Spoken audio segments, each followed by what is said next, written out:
What's up? Yaindimboseka. Let's have a good laugh. Let's have a good laugh. Timbotaura nyaya dzevakadzi, nyaya dzemadzimai.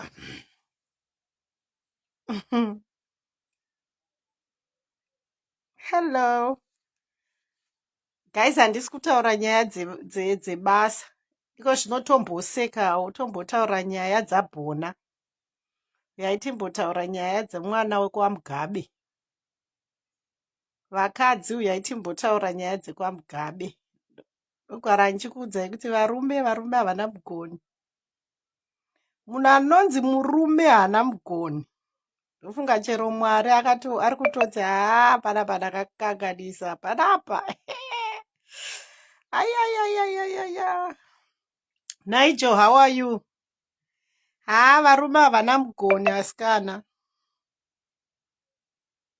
Varume havana mugoni chaichai, munhu anogona murume, munhu anonzi murume. Ish.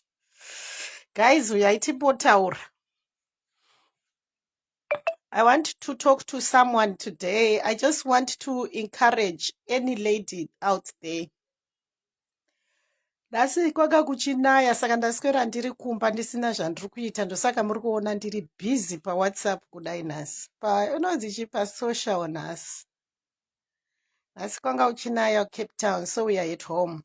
So guys, 9 years ago we witnessed a wedding yemwana wa kwaMugabe. The only daughter, the only surviving daughter, the only daughter wa former president of Zimbabwe. Mwana wavo ainzi Bona Mugabe.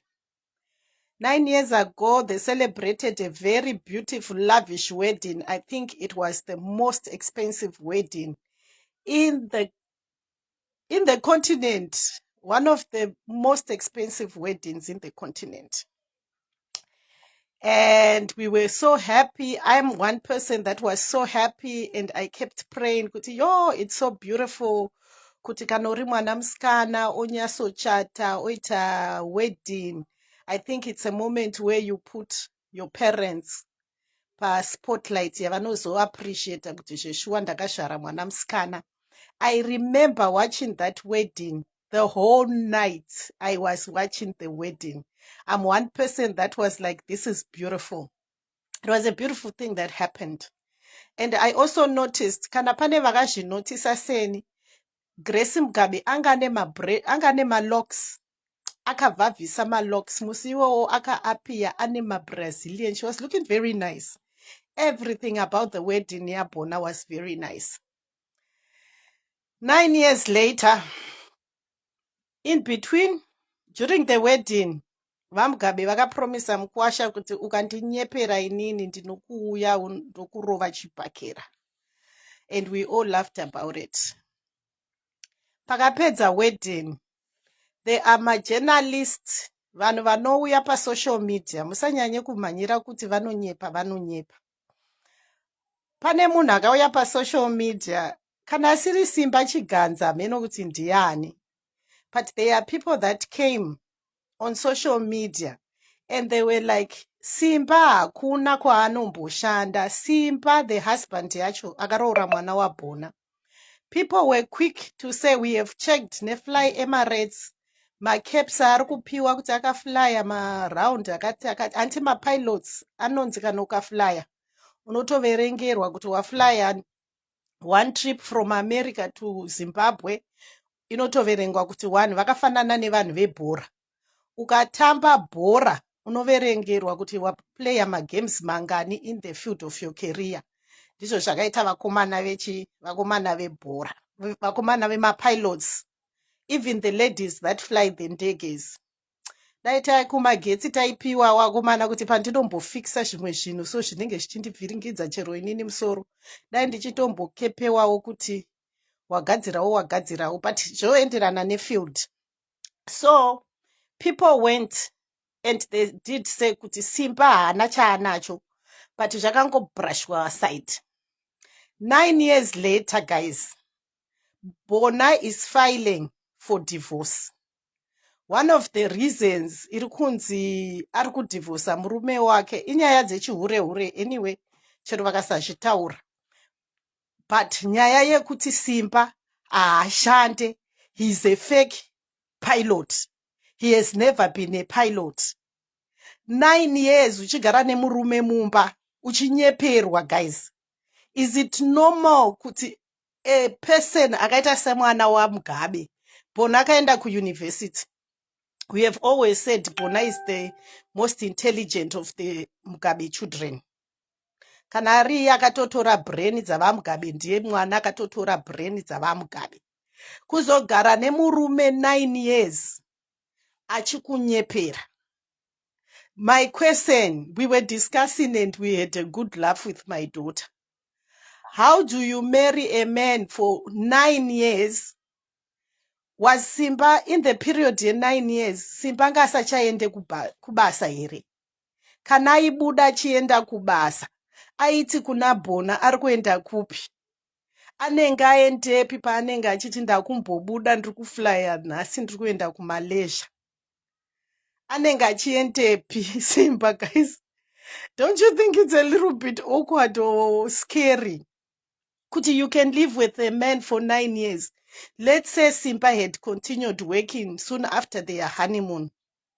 And he used to go out achiti nhasi ndiri kuenda kuCanada nendege. Anenge achiendepi? Aienda kupi?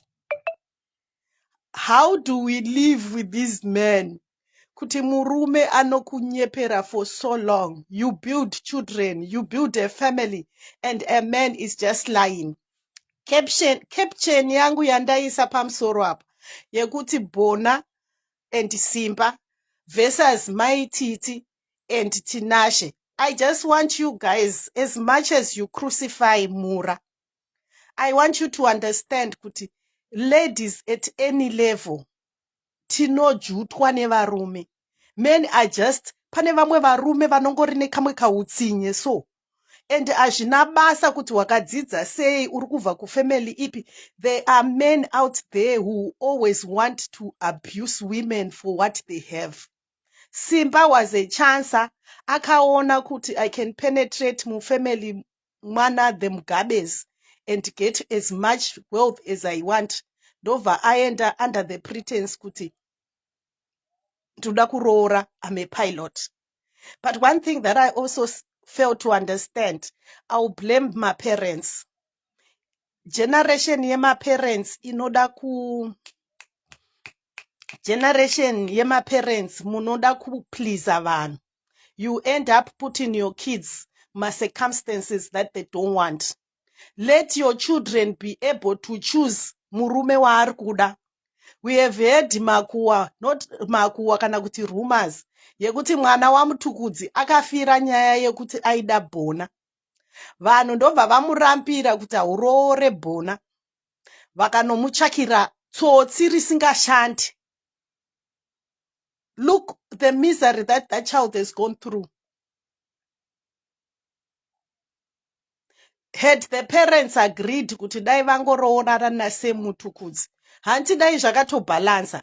Give your children a chance in life to choose the right man that they want. Mari, status yemunhu in life does not matter, people.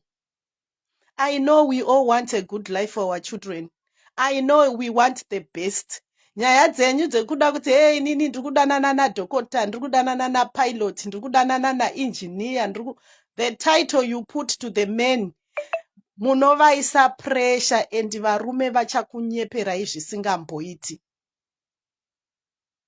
Andrew, hanzi naAndrew, they should come to me. You know, my advice is, I know it's difficult.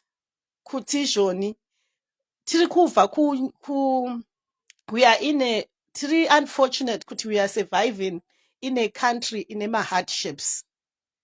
But mukuita hardships imomo, tell the girl child chokwadi, pane vakadzi vanokudira zvauri. There is no need for you to lie as a man. Be at your best. Ndini inini uyu. Kana ndinazvo ndinazvo, kana ndisina baby andina. than surviving 9 years uchinyepera munhu kuti uri pilot iwe usiri pilot. Why lie kuti you are a pilot when you are not a pilot? What do you want to approve? Why do you have to lie kuti inini ndiri mwana wanhingi? It does not pay at all. I always say to people, I don't care about zvemari. If a man akauya ane mari, no matter yakawanda say, I want your heart. Are you respecting me as a human being? Stop flashing nyaya dzemari. Mari ndiyo iri kukonzeresa kuti vanhu tive nema-problems. Mari will make you social pressure from people. Ndiyo inokonzeresa kuti people end up tiri muma-circumstances that we are in now. The Bona, I read a comment and someone was saying, you know what? Apparently, I also read that Kudara. Bona used to be my favorite child or my favorite young sister growing up. I used to read and follow her. And unfortunately, there's an incident that happened when she was college. Kana kusiri when she was university college, there's an incident that happened. And I think after that incident happened, as a family, they felt kuti the best thing to do is to get into marriage. Stop rushing your children to get married to people that they don't know. I personally, at this juncture, I feel the pressure was coming from the mother, the father, and it was an arranged marriage. That's how I have concluded this. Zvavo zvekunyepa kuti takamuona mundege, Simba haanambovhira mbodhiraivha ndege.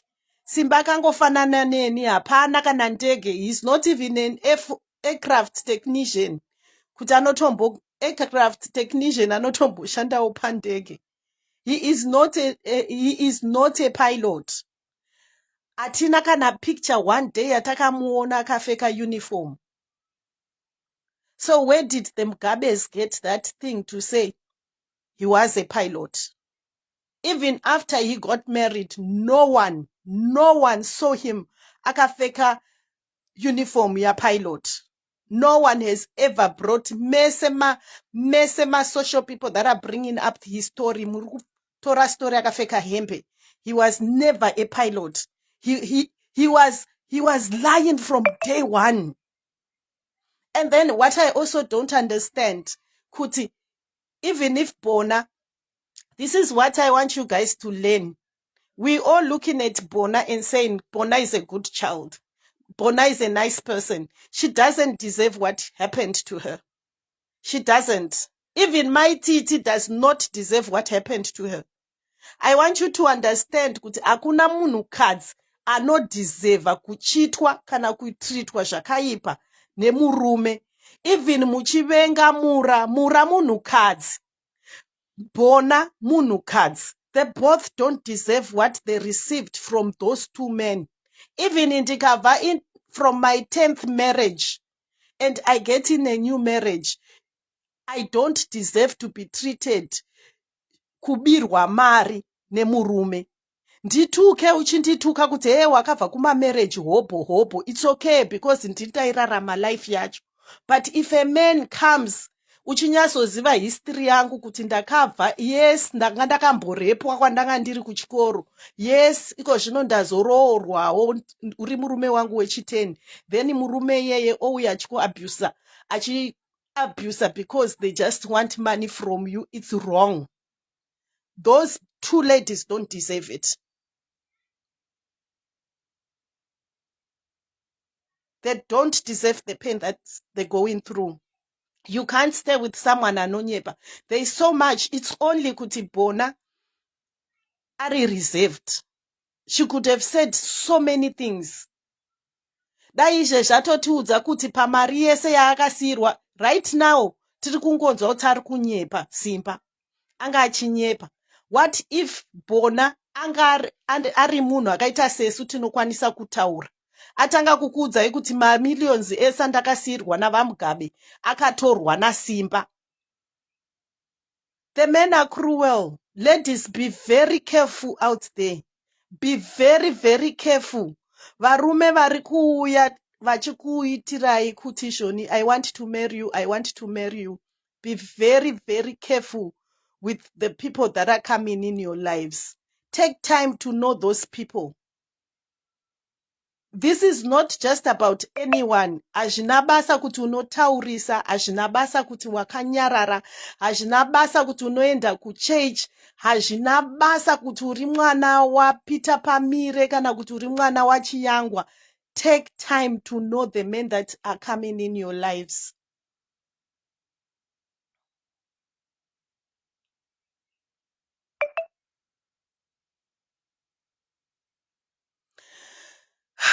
Hanzi nemaziviro atinoita Mugabe kuti Mugabe engavharwa naSimba. That's what I'm also saying. Ndiani? Maria, that's what I was also saying. Kutishoni, this was a arranged marriage. I think they knew. My parents knew. They knew, or they formed up a story kuti Simba is a pilot. Because Nesi 10 iri kuZimbabwe. Like you are saying, kuti Nesi 10 iri kuZimbabwe. Ne protection. Vamugabe vaida mwana wavo zvisingamboiti. And then Simba ongouya achizviti ame pilot. Vagorega kuita cross check. There's something fishy to the story that we will never understand, but the pilot story that we were told 9 years ago, it was a lie. Bona izviziva here kana utanga asingazvizivi, we still don't know. But she has come out to say Simba was never a pilot. He lied. Zvabudiswa naBona. It's one of the lies that she discovered. Ari muningirikini.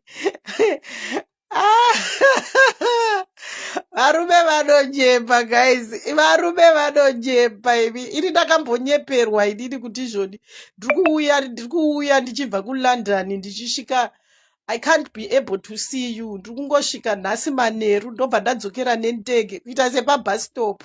Hanzi ndiri kubva kuLondon, ndasvika kuLondon ndongosvika muJoburg. Ndasvika muJoburg ndobva ndadzokera nesame flight. Apa munhu anenge achida kuenda somewhere, iwonyeperwa kuti zvoni I will be traveling. Penny, I will be traveling. Ndinenge ndiri mundege. I'm traveling coming to South Africa. Ndasvika kuSouth Africa ndinenge ndiri busy. Munhu anenge akakudzimira foni. Varume vanojepa.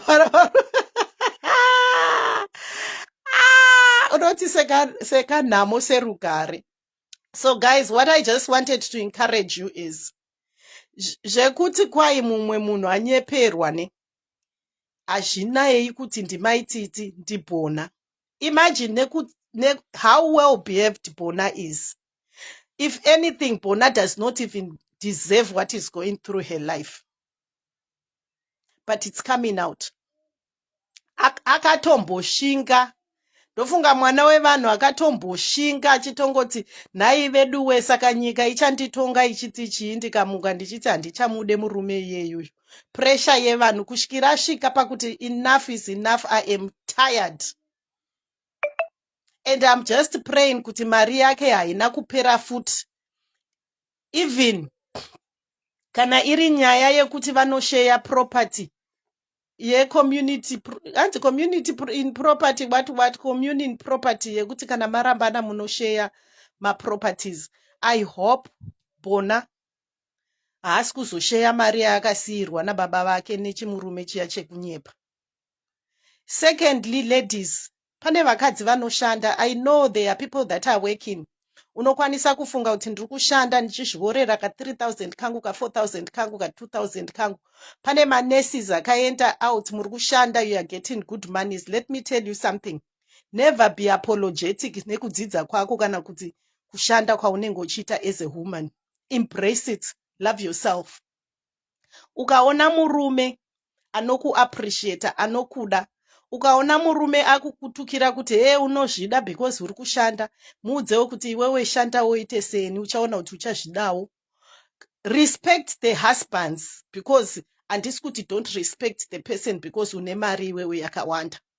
But respect. If you are a single lady and you are working iwewe, rooranai nevarume venyu muchinyorerana maprenup kuti shamwari tiri kuroorana but pfuma yangu ndeyangu iwe ndeyako.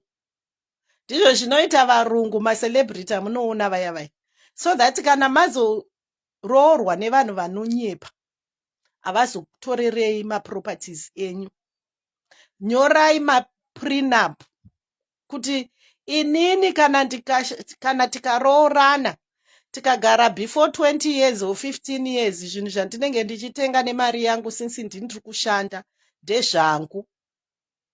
Kana takuzorambana ndichabudisa mapayslip angu tigoratidza malawyers nema-court order divorce lawyers kuti I was contributing so much so that you can claim what is rightfully yours. Because a lot of men are not going to work. A lot of men have become shameless men. They will do anything vasingatombonyare, or in the name yekuti men now understand kuti zvoni vakadzi vakawanda vanoda kuroorwa. So the only thing chaanoita anouya, hi, how are you? I want to marry you. You want to marry me? Wanzwa kuti ndoda kuroorwa. Who told you that I want to get married? But they will do that because getting married is normal. Getting married ndizvo zvatakadzidziswa kuti kana wangokura unofana kuroorwa. That's the African culture. We were being told kuti for you to be a complete person you are supposed to get married. For you to be called a normal person in society you are supposed to get married. That is the culture yatakakura tiri. I thank God kuti ama 2000 don't believe that. Ama 2000 they're walking away from it. They've realized kuti no. Let me go and work and I'll meet a husband, I'll meet a wife. Ndave kumsoroku. Love yourselves. Don't be fooled by varume. Bona is also in the same. Dai Bona ngari pa social media.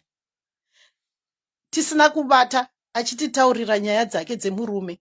It's only kuti Bona cannot talk about it. Mukaona Mura auya, mukaona even Madam Boss auya achikuudzai nyaya. O manzwa nyaya nemakuhwa kuti Madam Boss murume akatiza. So what? Men are cruel in their own making. Murabirwa mari. Sympathize with another woman. Don't laugh. This is my dedication. I'm telling you this as we celebrate Women's Month.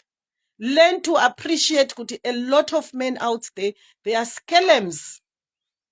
They will lie through their teeth. Even their mothers. Imagine, mai vasimba vanoenda kuzayoja. Vanopinda cheichipi. Ndimai mfundisi. They are busy praying. Mai nababa vaitonyepa vachiziva kuti mwana ari kunyepa. Chavaida kuti aroore chete into the first family.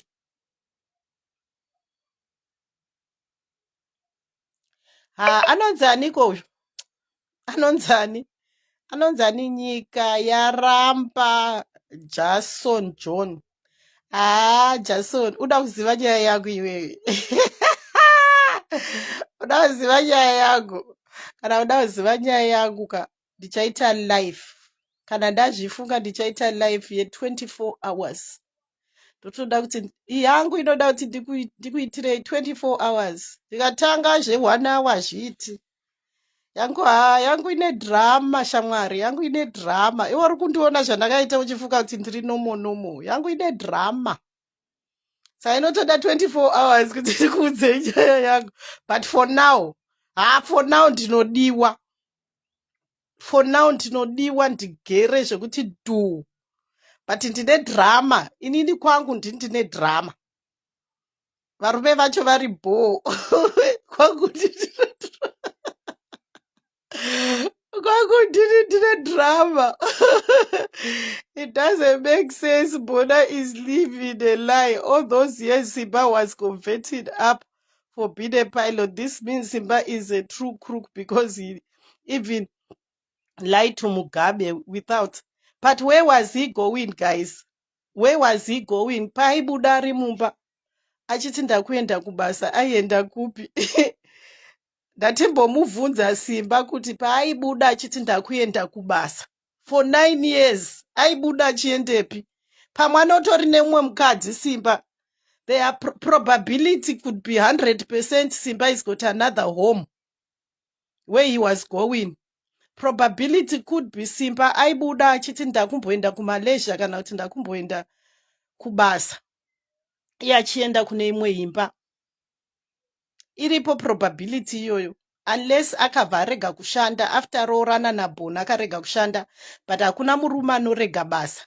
Ichocho ndozviziva, ichokwadi kuti hakuna murume anorega basa. He was probably living the house, kana kuti pamwe aitorenta somewhere, kana kuti ane umwe mukadzi somewhere. Tichatongwa zvakawanda. Be prepared for a lot of things that might come out. Where was he going when he leaves the house kuti ndakumboenda? We have seen in the movies, the soldiers and the pilots, vanobuda votomboita kana 2-3 weeks vasiri padzimba. So where was Simba going when he was saying he's going to work? Only Bona knows, only Simba knows in this situation. So Vadikamwi, I love you so much. As we celebrate Women's Month, take time to know the guy. If you can, vakadzi, if you can, I know a lot of you muri kushanda muri kuwana mari. Chagai investigation officer. Muruzvinzwa. Chagai my investigation officer. Variko vanhu vari kutoshanda as my investigation officer. Ukaona bhe wako waunenge wada, chero ari kuPoland, chero ari kuUK, chero ari kuCoventry, tumira my investigation officer kuti ambomuongorora vakupe report iri right. Chero anga vari kuAmerica achikuti ndichauya ndichikuroora, chero akakutumira mari, chero akaita se tumira my investigation officer vambomuongorora kuti saka ari kuswera achiita sei.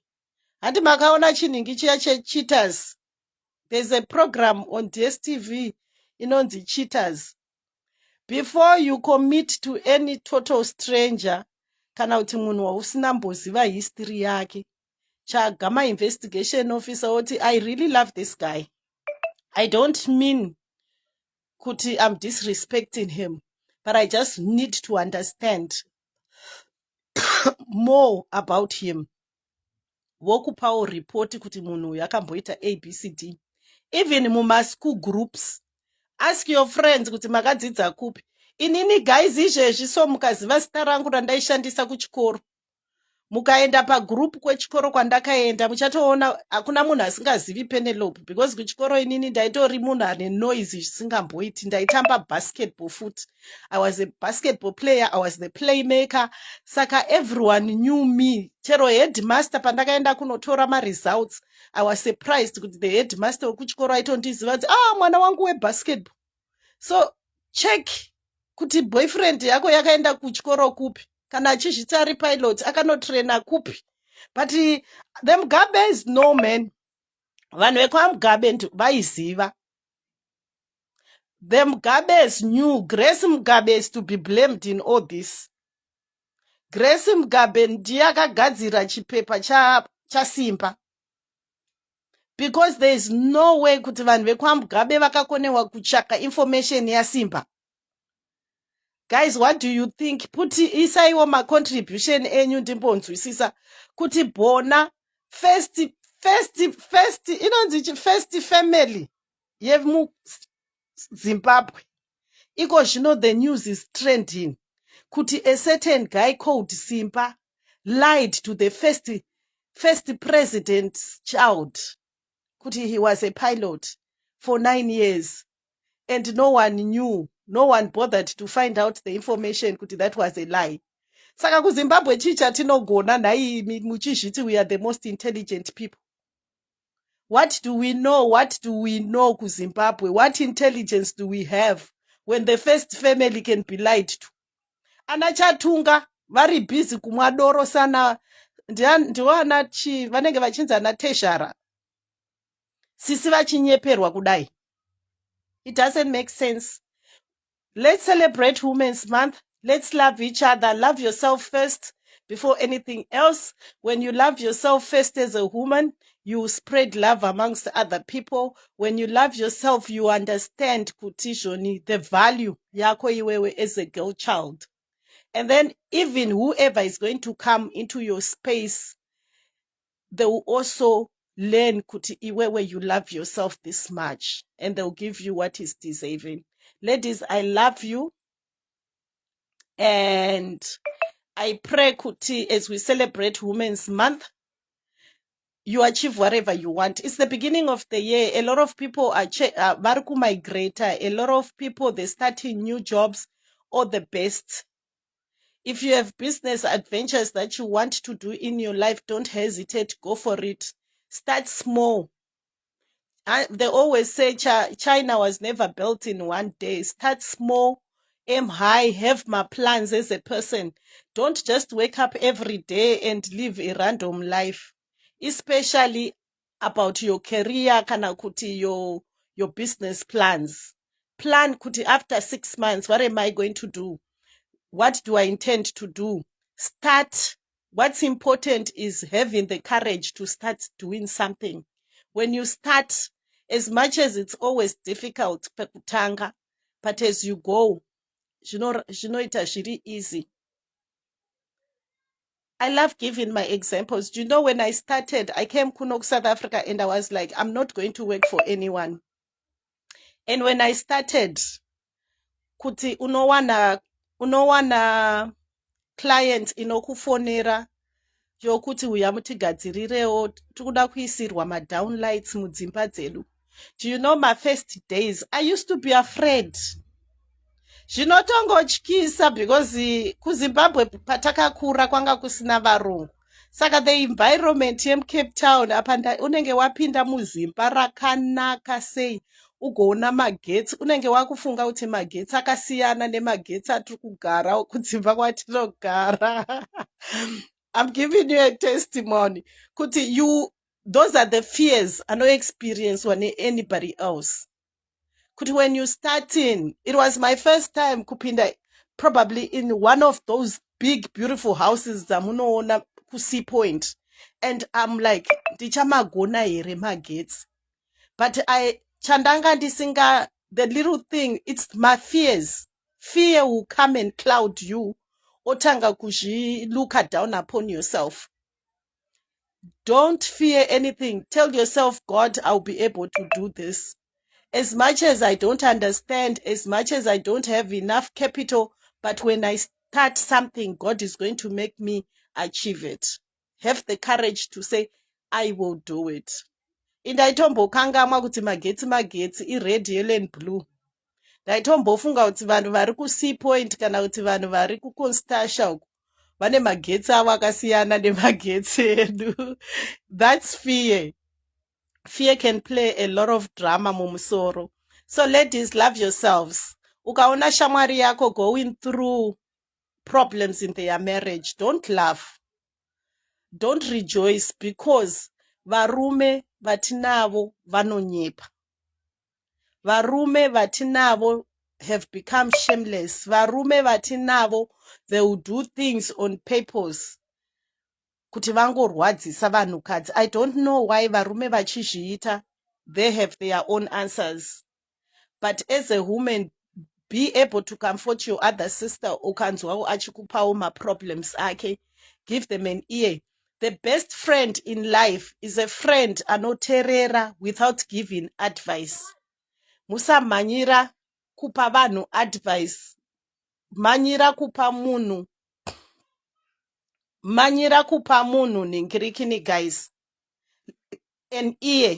Sometimes someone just wants to talk. They want to share their problems with you. So just listen. Even ukasakomenta, kana inini ndikakwanisa kuzvitaura, it makes it better. Abraham, hi. I'm good, and you? I'm fine. Chris, where are you calling us from? The Rupa Gardens were kept on. Oh, wow, nice. Shiri say. So now about that was from a Green Point, and we're going to Waganaka. I stay in Cape Town as well. Saka ndatimbokomenta nyaya yaBona yekuti anonyeperwa 9 years nemurume kuti ndipilot, iye asiri pilot. Kwe munonyeperwa kuti mudii? I don't know kuti why was Simba lying kuti ndipilot. But is it But normal? Could you can lie? You can stay yeah, with a woman for that long, uchinyepa. yeah, it is normal. It is normal because munhu wese Serious? anobelieve. Yeah, munhu wese anobelieve is it is normal, but iwe munhu wemukadzi unofanira kurizena kuti zviri kutaurwa idzi, this is true or not. And Hey, for 9 years. and akazopruvha here akaona kuti it is wrong. Hey, chipara murungu ari kundifonera ndiri kudzoka. All right, thank you. So guys, hanzi varume vanonyepa vanobhilivhisa, but I feel, did he lie? He is a pilot. Hey, stop telling lies. Yo, anyway, I'm not telling lies. Bona Mugabe ndiyataura kuti murume wake haazi pilot. Handizi rini ndadaro Bona, endonoudza Bona kuti iwe Bona uri kunyepa kuti murume wako haazi pilot, because pamafile aafila uko kuairport uko kwaafila kudivorce court uko. Ho, kana tichidivorca, I've been divorced before. Kana uchidivorca munoenda kuhigh court. Akomana, divorce inorwadza, handidi kunyepera, divorce inorwadza. I'm not the one that's telling people. Ati nyaya iri kubuda because anonzani mwana waMugabe Bona muridzi wemurume ndiye akanyora. Inini neex-husband yangu patakadivorca kuhigh court takazviudza tega kuti hatitaure mareasons. Pane chirungu chinonzi inconcilable differences, ndicho chatakanyora, 2 words. Hatina kuda kuzvifumura, but ivo vega ndo vadecide kunyora mareasons of their divorce. Saka kana is the application yedivorce, zvinobuda zvese vanhu vari kukoti ndo vanenge vakufamba vachitaura kuti ava vakarambirana zvakati, ava vakarambirana zvakati. Iwe uri kunditi ndiri kunyepa, chimbotiratidza Simba akapfeka uniform yechipilot in the 9 years that you know Simba. Pane kuswero uchipedza data rako uchikomenta papeji rangu, chimboisa picture yaSimba akapfeka uniform yepilot, tigomuona. He was lying. He is a liar. Dai anga ari muno mudhuze muSouth Africa mutumira masikoli kuti engarwadzisa mwana waMugabe kudaro here. Because inini zvezvibhakera ndozvida ndotumira vanhu masikoli. Dzangove ndaro kurambana kwevanhu zvagara madhirama hazvo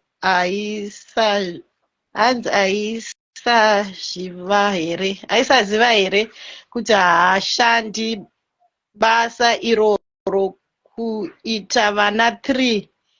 Yeah, Juliet, uri right iwewe, because this is what we are saying, kuti unoita 9 years wakagara nemunhu, then paibuda achiti ari kuenda kupi, paibuda achiti ari kuenda kubasa, aiti ari kuenda kupi, pavakaroorana Bona haana kumboti kumurume nhasi hamusi kuenda kubasa. Are you telling me kuti Bona 9 years yese haanambobvira amboona lunchbox yekuti daddy, lunchbox yenyu yekubasa iyi? I don't know how their marriage was. We will never know how their marriage was, but I guess also she could. Inini zvandafunga, guys, zvandafunga inini, they knew kuti Simba was not a pilot. Vaizviziva. Everyone knew in the family, but they've made up a story kuti zviite zviri respectful kuti mwana wapresident ndatingoti izvoni ari kuroorwa napilot, and the story went on well. Bona aizviziva kuti murume wake haashande. Ndiana brother vekuchechi, ana brother vekuchechi vanogona ana brother vekuchechi vanoroora vakadzidza zvisingamboiti.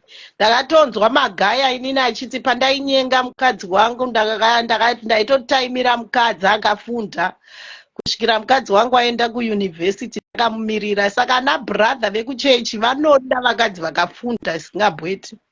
Ndinotoriwo neshamwari yangu futi akaroorwa nabrother iyari electrician, brother vekuchechi vakabva vatomuroora. Saka nabrother vekuchechi vari very tricky, vanotoda vakadzi who are very independent kana kuti vakadzi vane income. So Simba coming from a background yekuchechi, he was just another guy wekuchechi or whatever he was doing, God knows. The Mugabes, they formed up a story yekuti he's a pilot. They brought him into the family business. It's unfortunately things went wrong kuti Mugabe akazobviswa pachigaro zvisiri right. The monies that they were thinking they were going to keep getting, remember even the dairy board yavanga vakavhura, a lot of their things, a lot of their businesses got closed when the Mnangagwas came in. Saka vabva ipapo, this is what happened. Simba na Bona, their relationship started getting sour.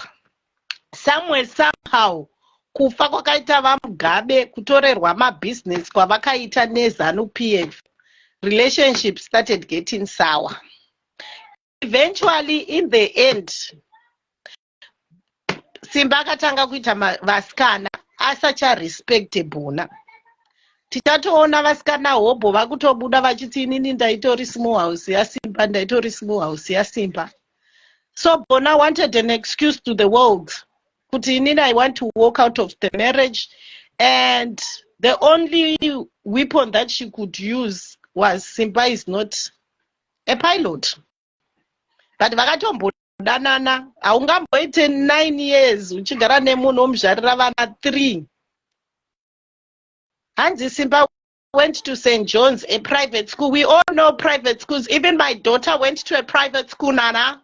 That's where you can see I can also speak English if I want to speak, because my daughters went to private schools. Apana zvinomboshamisa zvekuprivate schools. Mazimba munofunga kuti zvekuprivate schools zvinoshamisira. My daughter also are in private schools. They are all done. They even went overseas education. So there's nothing amiss about having kids going to private school. Not all kids from private schools make it in life. That's a fact that we need to know. Not all kids from private schools make it in life. I'm a parent that paid a lot of money for my children's education because I believed that was the gateway out of poverty. I invested in my kids' education and I'm glad it paid off. Simba went to private school, then went to aviation school and was a pilot at Emirates. Please see research before. There is nothing about Simba. There is nothing. He's never there at the Emirates. There is nothing. Tiratidzewo picture 1 year ku Emirates. Tiratidzewo picture 1 year ku Emirates. Even when he got married, there was nothing about Simba working at Emirates. Whenever not 3, they've got 3 kids together. Simba is a scammer. If anyone came out of Zimbabwe, no, Ari scammer. Simba is a scammer. He is a scammer. Akanyepera munhu. And because you know, we are going to find out. Tichamira na Bona.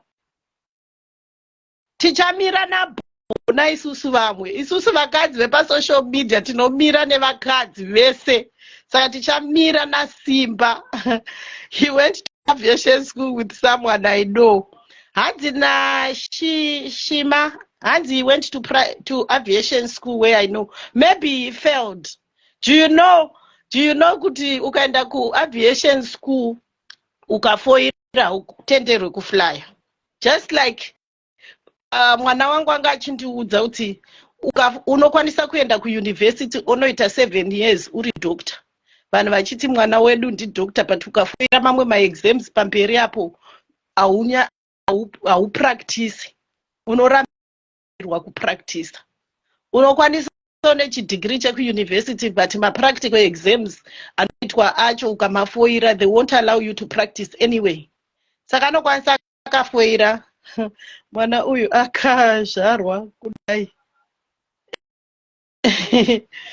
Saka guys, pray for Bona. Bona is a lovely woman. Sympathize with her. Iye ndiyati Simba is not. Andizirini ndadaro. Get me right. Handizi rini ndadaro. Bona ndiye ari kuti Simba ainyepa kuti ndipilot. Bona ndiye akauya akati I am divorcing my husband. Simba. Bona ndiye ari kunyora mareasons ari kubudira mumba make. Handizi rini. Inini ndiri kuda kungozvihwisisa kuti why would she marry someone akamunyepera for 9 years achimuti ndiri pilot iye asiri pilot. Because that is what Bona is using kuti he lied to me. Chokwadi chakubuda zvako Brenda. The truth is that it is definitely going to come out. It will definitely come out. My question is, he married Bona when Mugabe was the president. Definitely they investigated him. So he should be pilot. Elizabeth, it could be it was an arranged marriage. Chances are it was an arranged marriage. It could have been an arranged marriage, and they wanted the world to believe Simba was a pilot. So they brought up a story to say Simba is a pilot. And now Simba vanhu vaaitya, the Mugabes don't have power anymore. Anobva atanga kushungurudza mwana wavo ovhoti for so long ndanga ndichingokureverera ndakanyarara. And then the next thing, she's telling the world the truth. Do you know, guys, kana mukadzi abwa aneta asisina basa nemurume wake, anochivhondora, anotaura chokwadi. Vakadzi mese munozviziva inini. Unombotanga uchaita hingirikiri, uchambochengetedza. Unombotanga uchambochengetedza, uchiisa zvese chakafukidza zimba matenga, uchichengeta all the dirty linen, all the dirty linen, all the dirty linen, the husband, because munenge muri murudo. The minute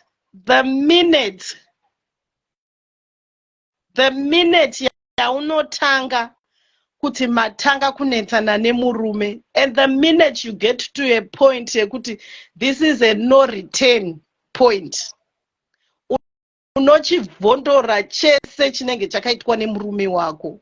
You tell the world, because unenge uchizviziva kuti I have nothing to lose. I'm not saying, listen, why are you thinking I'm saying I'm the only one with educated child? When my children went to school in a class of 100 and something, there were 105 people in a stream.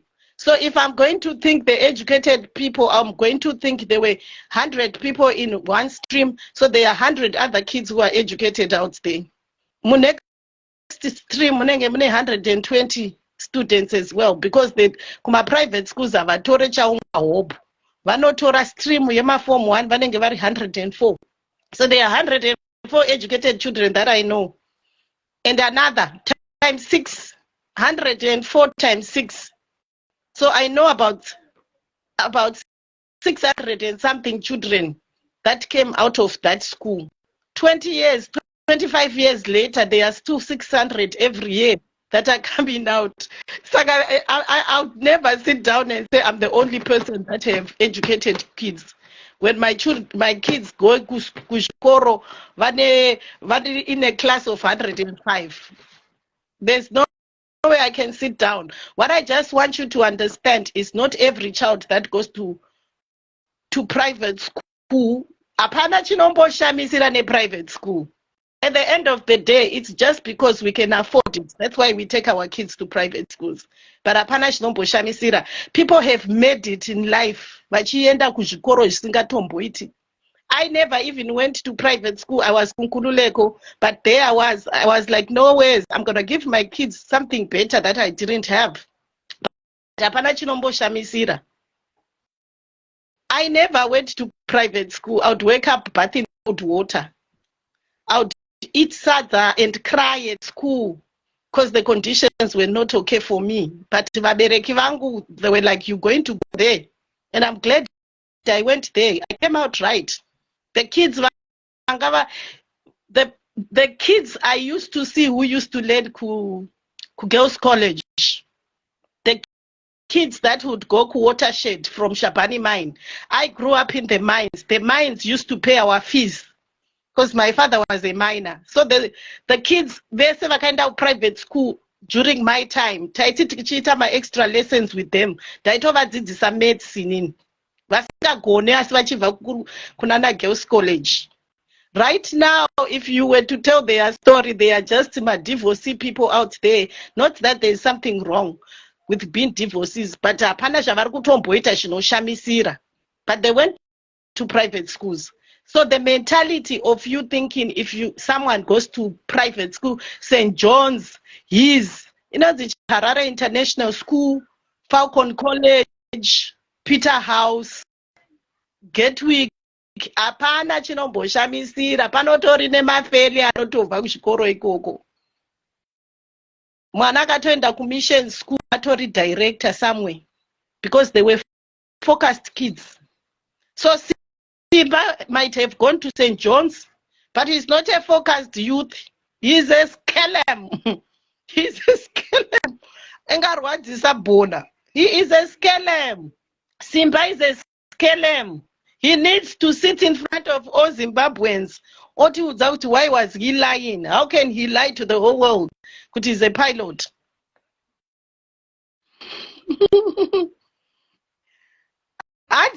Who told you I'm divorced? I'm not divorced. I've got 2 husbands. As I was in South Africa, vakadzi vakuroora vanhu 2. Thank you for agreeing that he's not focused. Simba is not a focused man, guys. Ini zvenyu zvekuti munovhaira nevarume 1 kana kuti chii, indinoshanda, bhegi rangu rinoroora varume 2. Indinotonga nditi zvenyu zvemafanizi. Indotonga, ndine varume vangu 2 vanondida futi. Omega, vaudza kuti mama vane varume vangani vanhu vepasocial media. Vaudze vanhu vepasocial media kuti ndine varume vangani ini. Havandizivi. Ndakuudzai ndikati mukada kunzwa nyaya yangu inoda 24 hours tiri on. Ndine varume 2. Ndingakona kuita varume 2 ndichienda kubasa nchishanda. I can afford futi wechi3. I can afford kuroora murume wechi3. Muno muSouth Africa zvinotenderwa. Vakadzi vakutenderwa, you can marry 2, 3, 4 men. Asa muzvizivi, muchiri kubvaira kuti hanzi munhu ane munhu 1. Isina varume 2 official vakanyorwa paID. Pandiri kuenda kuUK ndiri kuvatakura vese varitu.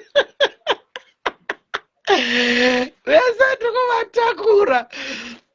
Vese varume vangu ndovada futi ndovarespecta. Izvezvi kana ndapedza, I'm going to be cooking supper for my husbands. I've got 2. Hapana chinombonyadzisa futi, asi hamusati mazviziva kuti life yakatochinja, vakadzi vakuroora 2. Chibo zouya nenyaya yako. Ndakuudzai kuti nyaya yangu inoda 24 hours. Kusi wandinokudandanurira inyaya yangu inoda 24 hours.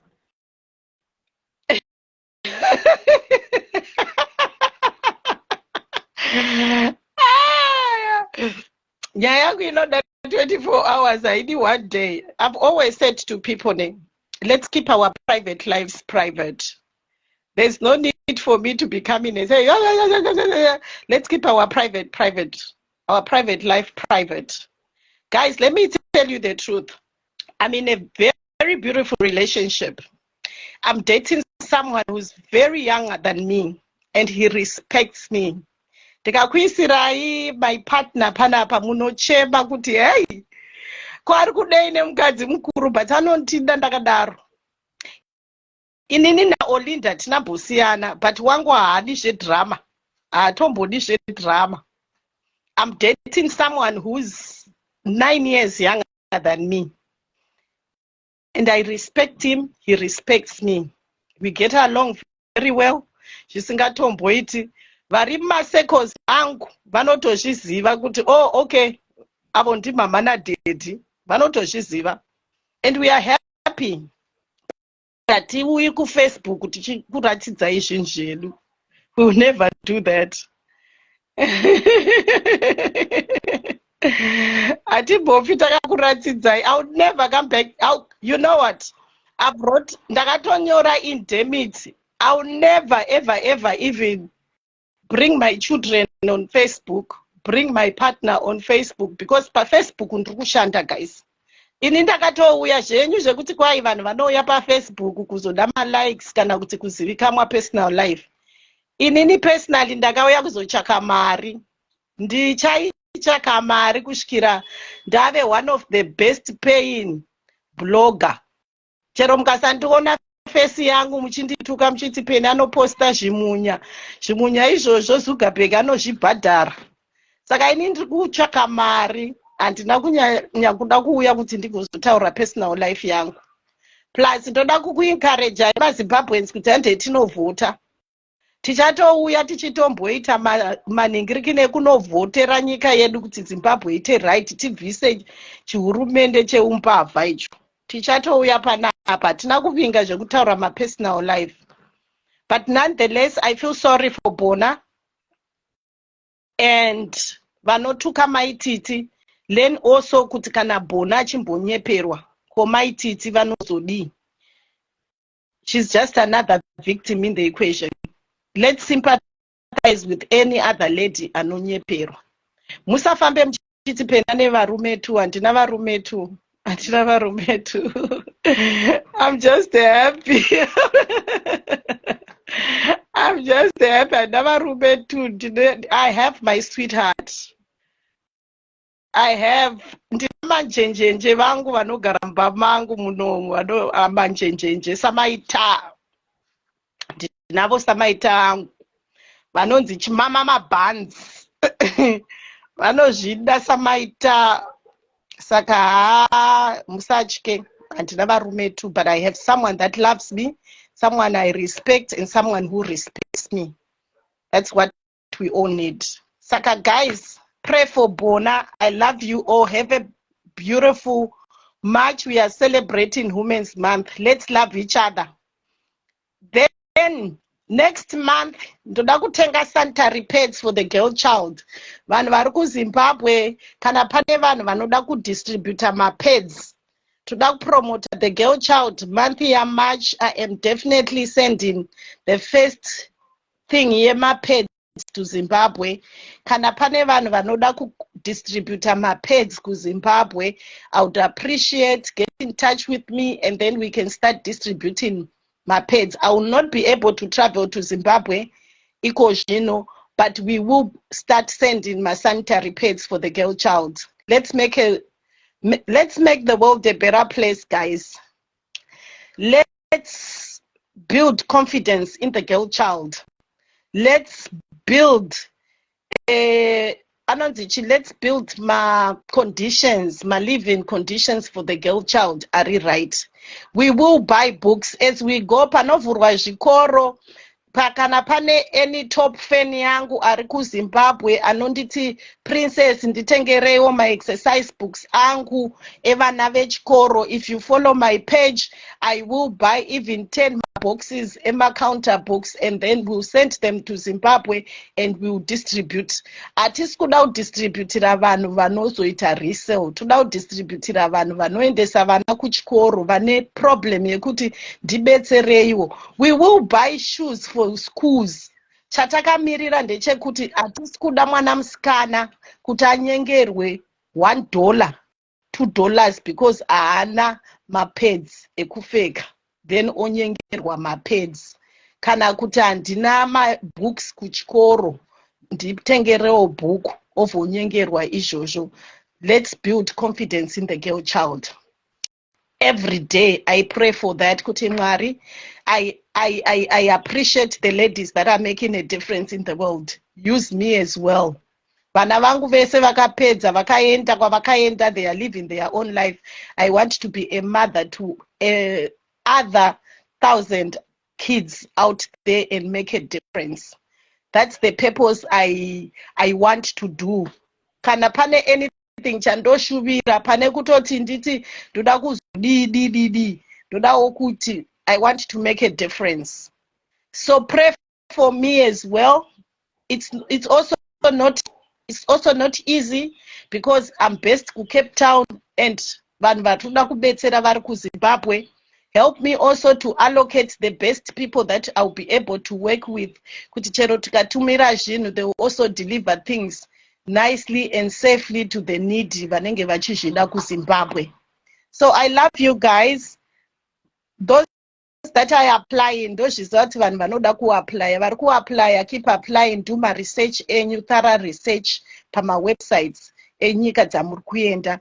And then once in a while we will meet. Friday I will come mangwana, but weekends ndiri muSavada handiiti malife maweekends. Saka I'll definitely see you tomorrow before taenda kuSavada. Let's have a laugh about everything that's happening. Hanzi naketi kana vanhu vari pasocial media kubasa, kana tiri kunhingirikini tapedza social media tinenge tave in our real lives. So don't take everything personal or to heart when it comes to social media. People are working, we need to be paid.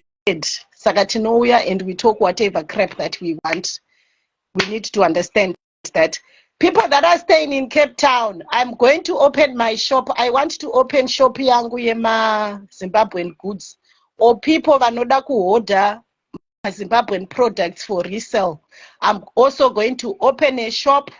Kana muchida anything jeku order in bulk, we can start working together. Vanoda kuita vanoita ma resale, vanoda kutengesa matemba, vanoda kutengesa maserevhita, ndikauya netruck yangu ine maserevhita, mabhox emaserevhita, mokolektirawo kwandiri muchinoita resale. Vanoda kutengesa dovi, tikaritenga in bulk tokuridistributirai. Any other things zvinotengeswa from Zimbabwe, I will start delivering. Or what we can do is you can make your orders and say tikuda zvinhu zvakati. Amundipe mari, I will buy those things, and then upon collection mondipa mari dzenyu. I won't get money from people in advance. I will be buying. You put your orders kuti kana mukakwanisa kutivigirawo anonzi macimbi, masaga emacimbi 20, toda kuzoita resale, then ini ndokuvigirai ndoisawo makapi yangu more distributor wherever you are, makasiyana siyana muWestern Cape. Let's work together. Let's make a difference as vakadzi. I love you so much, guys. Stay blessed, ne? Bye bye.